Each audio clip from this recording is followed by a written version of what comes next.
If you've ever tried to write anything, and I mean anything at all, then you know just how hard it can be. Even as a full-time author, sometimes I feel like I just run face first into a wall when I sit down and try to write. It can be really, really tough. Sometimes I'll sit down and instead of writing, I'll just spend 2 hours scrolling on YouTube or doing research on really interesting Wikipedia articles that serve absolutely no purpose for what I'm trying to write. If you've ever experienced this, then this video is absolutely for you, because we are going to answer the question, why is it so hard to write? My name is Seth. I'm a full-time author who writes fantasy books and makes YouTube videos about being a writer. If that's the sort of thing you like, make sure to hit the notification bell after you subscribe and hit the like button as well, so I know you want more of this kind of content. I remember when I just started writing, getting so excited about my new ideas, I would sit down, start writing, and get a few pages in, or maybe if I was lucky, a few chapters in, but then I would just sort of peter out. And when I sat down again to write more of the story, I would find myself just staring blankly at the screen, absolutely nothing coming to mind. And that is such a frustrating feeling. And it actually still happens to me. Like I said, I do this full time, but I will still sit down, and some days it's just hard to write. Thankfully, it's happening less and less. So I want to share 3 things that I've learned over the years that helped me change my mindset around writing and help me break through a lot of my writer's block. First, what is writer's block? Well, there's actually a ton of research on this, like scholarly research on this. So if you're interested, after this video, definitely go and check all of that out. But I'm going to give you the sort of short summary of what writer's block is. Writer's block is a lack in motivation, creativity, or focus. It doesn't mean that you lack all 3 of those things. Sometimes when I have a deadline coming up, I have a huge amount of motivation to get something done, but I might lack the creativity or the focus that I need to do it. And when I pay attention to these 3 different things, my motivation, my creativity, and my focus, I find that I can just sort of blast through my writer's block without any trouble. So let's talk about them. Motivation is a huge part of any activity we do, but the secret is that motivation doesn't actually make us do things. Motivation is just the underlying desire that's sort of behind it that encourages us to do things.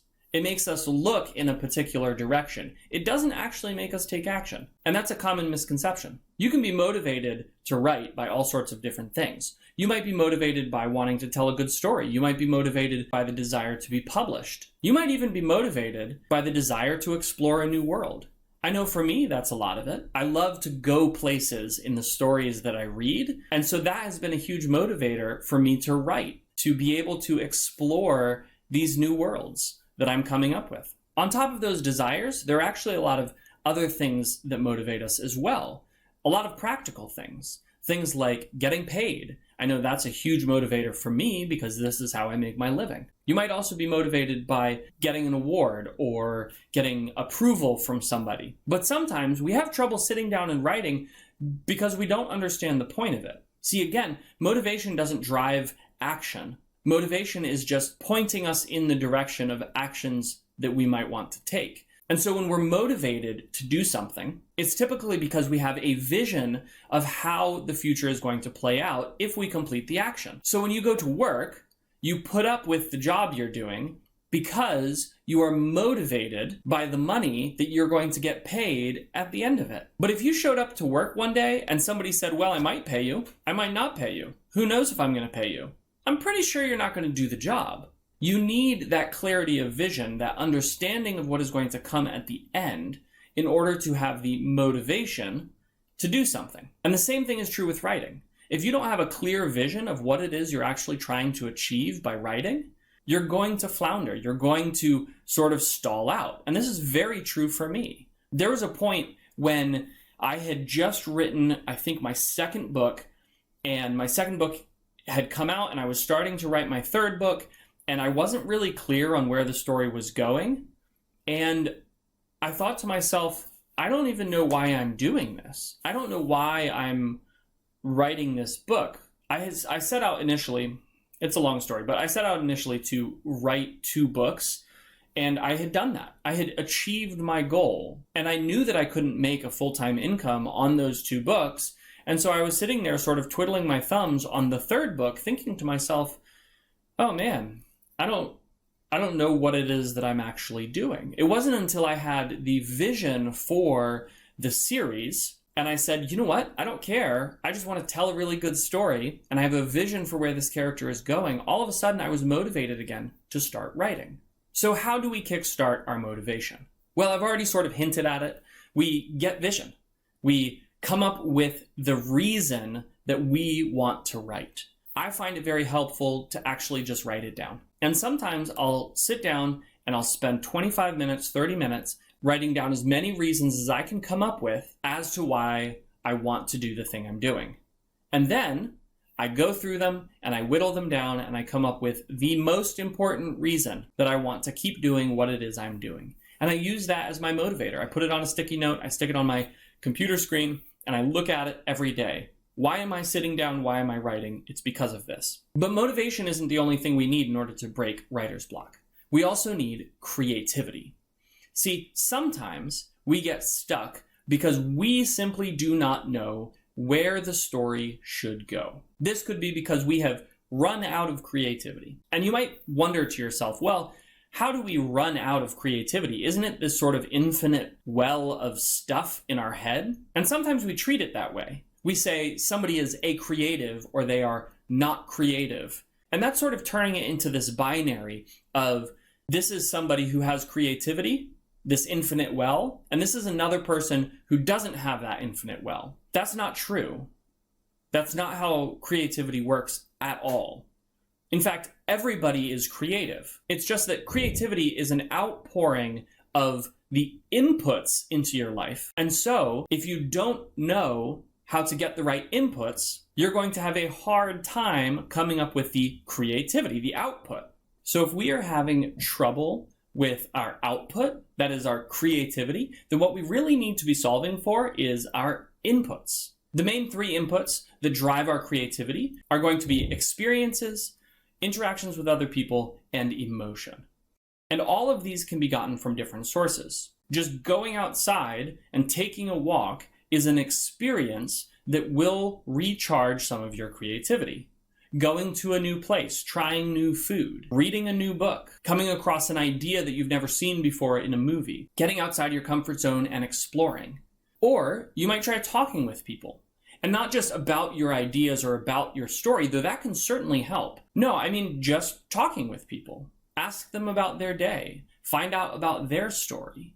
Getting as much input that is not from inside your own head as possible from other people is super helpful for our creativity. And then the third piece is emotion.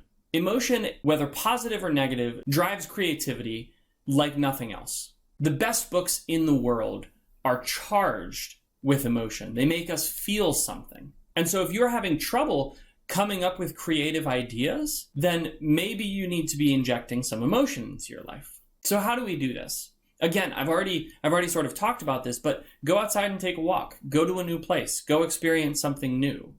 Go talk to somebody. If you don't have somebody to talk to, find somebody to talk to. Go talk to a stranger. Take a bus across town just so you can be the annoying person who talks to the guy with his headphones on and finds out about his life story. Have experiences. For emotion, one of the things that I really love to do is I really love to put together a playlist of all sorts of different kinds of music. Music that gets me all pumped up and energized, music that brings me down and calms me, music that makes me sad, music that makes me angry. I really like using that to help stir the emotion in my heart. Or I'll sit down and I'll think through the past. I'll think about different times when I have felt different ways. All of those new experiences, new interactions, new emotions are going to pour into your life, and they're going to help you break that creative block. And it cannot be stated enough that if you want to write well, you need to read well. And I don't just mean reading a lot. I mean reading with the goal of writing in mind. The more you read, the easier it is going to be for you to turn around and reproduce the things that you liked in what you read in your own story. And finally, last but certainly not least, we have the problem that trips up almost everybody: focus. The largest contributor to writer's block is a lack of focus. Everybody has experienced this. You sit down to write and your thoughts just start scattering all over the place. They start moving this way and onto this thing and then onto that thing, and then you bring them back to the page and then they're over to something else. So how do we fix this? Well, before we fix it, we have to know what's actually going on. Focus is a function of two different things, mental energy and mental space. Mental energy is really predicated on the amount of interpersonal and intrapersonal conflict that you have, and how much focus you have to divert to future tasks and problems. So let's take that first one. Interpersonal conflict is probably the leading reason that we lack focus. If you're in an argument with somebody and that argument is replaying in your head, or you've had a fractious encounter with somebody, let's say your boss or somebody at work, or maybe a customer, those things play over and over and over again in your mind, and they take a lot of mental energy. But what often takes actually more energy than interpersonal conflict is future tasks and challenges, things that you have to remember to do in the future that aren't here yet, but you have to remember to do them. And so we keep these lists of things that we need to do in our head, whether consciously or subconsciously, and we obsess about them. We think about them over and over and over again because we know they're important, and so we have to do them, which means we have to remember them. And so we're stuck in this loop of constantly trying to remember this giant list of stuff and worrying about whether we're actually going to remember it or not. And that just takes up a ton of mental energy. So what about mental space? Mental space is taken up when we have reoccurring thoughts. Remember how we were just talking about all of those things that we have to do that are on our mental to-do list and just repeat in our head? Those are reoccurring thoughts. Every time you have the same thought over again, you have to make a new decision about it. Even if the decision is, I'm not going to make a decision right now. Everybody has a specific amount of bandwidth in their head, right? A specific amount of tasks that they can simultaneously keep in their head without forgetting some of them. And when we are constantly thinking about the next thing that we have to do or something that's coming up or not wanting to forget something, that just takes up a lot of space, and it leaves no space for the tasks that we need to focus on in the here and now. And then surprisingly, there's a really interesting link between the clutter in your environment, how messy your environment is, and how much mental space you actually have. And that's because every time we see an object, our brain has to classify it. It has to decide whether it should be in the place it is or it should not be in the place it is. And so when you have left everything laying out, or you see the dirty dishes in the sink, or you see shoes strewn about the floor, or you're at your desk and you see all sorts of different notes, or you see your pencils out of place, what happens is that your brain is going through that list and saying, that's not where that goes, that's not where that goes, that's not where that goes, I need to put that away. It's adding to your other list. And so your physical space actually contributes to that mental clutter as well. So how do we fix this? How do we become more focused? There are two really, really simple things we can do. The first is just clean up. Get your space pristine. And if you're not a naturally organized person, I would suggest maybe looking into minimalism as a shortcut for how to get there. I'm not saying throw all your stuff away. That's not what this video is about. But clean up your environment and then declutter your thoughts. Capture them all in some way, get them all written down, set dates for when you're going to address them, set times of the day when you're going to address them, and then don't think about them again until it's time to deal with it. And if you can do this, if you can declutter your thoughts, and if you can declutter your life, if you can recharge your creativity by getting new experiences, reading new books, meeting new people, if you can set your motivation by coming up with a goal for what you want to achieve with your writing, then I bet you're going to find, just like I did, that writer's block pretty much just disappears. I hope you enjoyed this video. Again, if you like this kind of content, definitely click the like button down below so that I know you like this content and I make more of it. If you have any questions about anything that I've said or you need any clarification, don't hesitate to leave a comment down below and I will make sure to answer it.